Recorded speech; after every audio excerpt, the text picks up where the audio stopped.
LSU stole Luke Fickell from Cincinnati, yet somehow the SEC was set to be the third best conference, and even though we weren't projected to finish last in the SEC East, ESPN still had us ranked at 81. However, we had added a ton of talent to the team by signing the school's first ever 5-star recruit and finishing with the 32nd best recruiting class. Additionally, LSU's Antoine Sampa and North Carolina's Jacoby Criswell both transferred into City Year, and Mike Wright had worked hard to improve this offseason, so he was named our starter for Week 1 against Western Kentucky. With our 8 best players all being defenders, we were set to hold teams to very few points. Despite opening the season up at home, Lee Corso didn't have faith in us against the Hilltoppers, and on the third play of the game, true freshman QB Derek Summers outran our whole defense and scored a 57-yard touchdown. However, we responded right back with a touchdown of our own, and on the next drive, Mike Wright scrambled out of the pocket. He was trying to pick up the first down, and he got leveled and lost the ball. Shortly after that, their running back destroyed one of our corners. They were bullying us in our own stadium, but we had a chance to tie the game before the half, and we would have if freshman receiver Brian Canary could catch, but he can't, so we settled for 3. Nearing the end of the third quarter, we were down 11 until Mike Wright found Will Shepard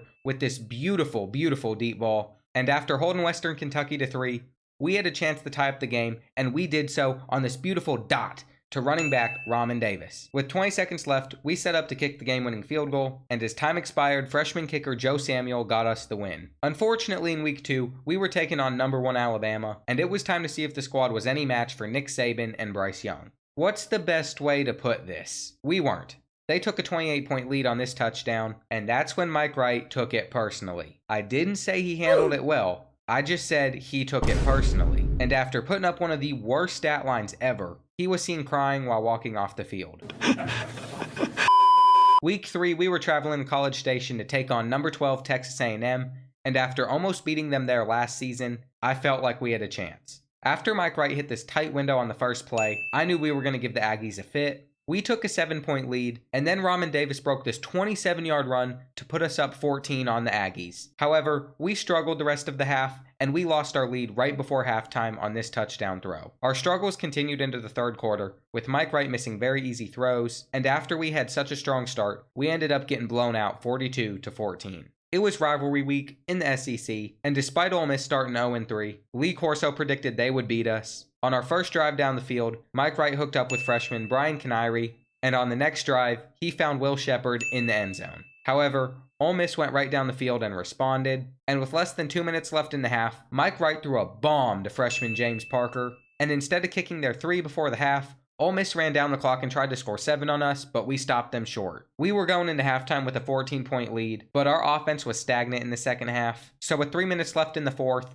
Ole Miss tied the game on this play. However, on the kick return, freshman receiver James Parker took it out and got us all the way to midfield. From there, we would run out the clock and set up for a game-winning field goal, so Joe Samuel got us the lead, but there was still 25 seconds left. We were trying to keep them out of field goal range, so we delivered a massive hit on their quarterback, and with the clock running down, Kincaid Dent threw up a prayer, and we were able to pick it off and beat our cross-division rivals. Additionally, we also had some exciting recruiting news. We had a lead on 5-star linebacker Gordon Butler and 5-star quarterback Scott Gandy, and Mike Wright's replacement had an insane arm. On top of that, the rest of our recruits were looking good as well, and for the first time in a long time, Lee Corso picked us to win. However, Troy was a much higher overall team than us, and since we were on the road, I was worried. When Troy scored this touchdown on a draw play, I knew we were going to be in trouble, and I was so frustrated that I ran a fake punt on our own side of the field, but our punter Mark Bird put on the moves and got us the first down. That ballsy call ended up paying off in the end though, as we were able to get into the end zone with Ramen Davis. With 30 seconds left before the half and the ball at midfield,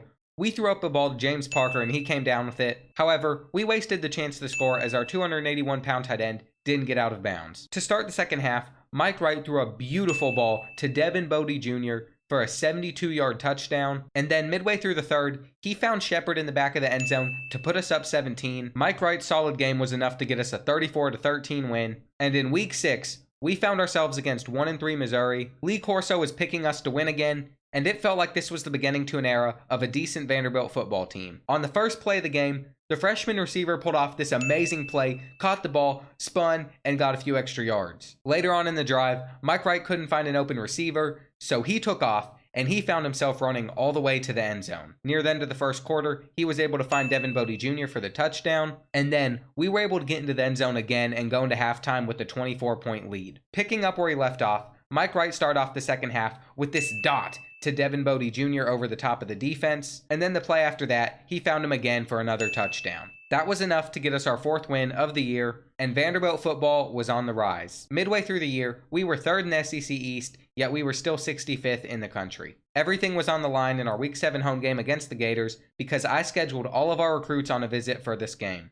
After our heartbreaking loss in the Swamp last year, we wanted revenge, and James Parker made the play of the season right here. Because of that, Mike Wright went back to the freshman in the second quarter, but he couldn't hold on due to the rain. The game was a defensive battle until Emory Jones found Xavier Henderson for this touchdown, but Mike Wright responded right back by throwing a deep ball to our 281-pound tight end, and that play set up what I thought would be a touchdown, but James Parker dropped another ball. Fortunately for us, Will Shepherd created separation on the next play, and we tied the game. Early in the third quarter, we threw it up, Devin Bodie Jr. climbed the ladder, and he fully mossed this Gators corner. Florida was getting frustrated, so they went for it on 4th and 2, but we were able to hold them, and I couldn't tell you why Florida tried to press him, but Devin Bodie Jr. found the end zone again, and he was unstoppable right now. So going into the 4th quarter, we were up 14, and on a crucial 4th and 1, we shot the gap and we stopped the Gators. Later in the 4th quarter, Florida was able to score and they went for the onside kick. Despite it being wet, we were able to recover this onside kick, and that ended the game, and the rain didn't stop Mike Wright from helping us get our revenge on Florida. This was our hardest game of the season. We were on the road at an undefeated Georgia, and after they held us to 0 last year, we just wanted a competitive game, but the Georgia defense was tough, and we were struggling to move the ball. Fortunately for us, JT Daniels also struggled, and they were only going up 6, and by midway through the second quarter, we ran the option to perfection, and we finally got on Georgia's side of the field. Because of that play, we were able to get into the end zone with Davis and go up on Georgia, so going into halftime, we were only down 6. To start the second half, Mike Wright thought he found gold and tried to thread the needle, but he was intercepted. Fortunately, our defense stepped up for us, and we took the lead at the end of the third quarter, and to start the 4th, we needed another big stop, and our defense delivered. Unfortunately, we fumbled the punt though, and Georgia scored right after. In response, I thought our number 1 receiver, Will Shepherd, would go to work, but he created absolutely 0 separation. Our defense ended up coming up clutch again though, sacking JT Daniels and putting the Bulldogs out of field goal range, so we got another chance. With less than 30 seconds left, they blitzed, and it made us have to burn our last time out, and on 4th and 21, Mike Wright didn't have anybody open, and he threw his 3rd pick to end the game. After coming so close to beating Georgia, we fell 5 points short, but on the bright side, we had landed 3 4-star recruits. We would have to beat Memphis if we wanted to make a bowl game, and Lee Corso believed in us. Midway through the second, we took a 14-7 lead, but unfortunately, Seth Hennigan and Memphis were able to respond back right before halftime. With 3.5 minutes left in the third, after we generated no pressure for what felt like 10 seconds, they took a 7-point lead on us. However, Ramen Davis responded a minute later with this touchdown run. To start the 4th quarter, Joe Samuel put us up 3, and with less than 2 minutes left, we were getting the ball back down 4. We were about to find out if Mike Wright was clutch enough to lead us to victory, and he was, escaping what would have been a huge sack and picking up the first down for us. This ended up leading to us being on a 4th and 8, and with 12 seconds left, Carter caught the ball and picked up the first down. Then we took a quick out route to pick up a couple more yards. So with 2 seconds left, we had 1 play to come back, but we couldn't get a good look at the end zone. And once again, Seth Hennigan had beat us. We had another chance to make a bowl game, but we would have to beat South Carolina. It was Mike Wright's time to step up, and he did just that, picking up his 2nd touchdown of the game at the beginning of the second quarter, and a few minutes later, he threw another one. But late in the third quarter, South Carolina started to rally. In response, Ramen Davis ran for 6, but South Carolina still wouldn't go away. Fortunately, our defense held them on 4th down, and from there, we were able to run out the clock, and we had done it. We did the impossible. Vanderbilt was finally bowl eligible. With 2 games left in the season, the SEC East looked like this, and the top 25 looked like this. We were traveling to Kroger Field, and Lee Corso thought we would pull it out. By the end of the first, it was a stalemate until we pulled out the read option and scored, and as time was winding down in the second half, we would go up 10. But we came out flat in the second half, and Kentucky ended up taking a lead. The team continued to struggle offensively, and our defense could no longer hold the Wildcats. With less than 2 minutes left in the fourth, we needed a miracle, and unfortunately,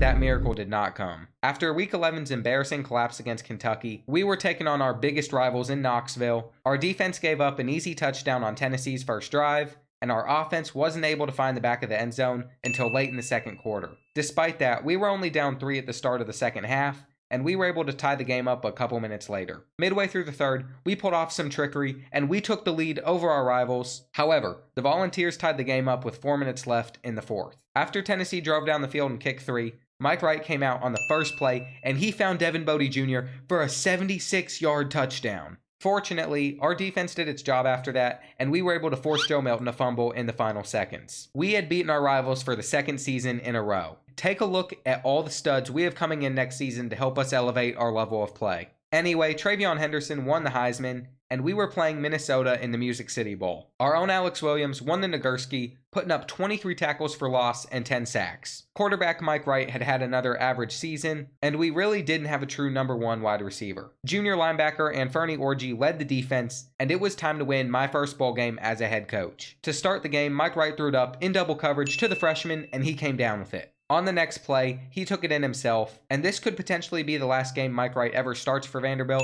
so soak it all in. He really did go out and do everything we could have asked for, and we won the Music City Bowl 38-10. Now it was time for the playoff semifinals. Alabama took down Florida, and Ohio State thrashed Notre Dame. The national championship was set, and Ohio State shredded Alabama to complete the perfect season.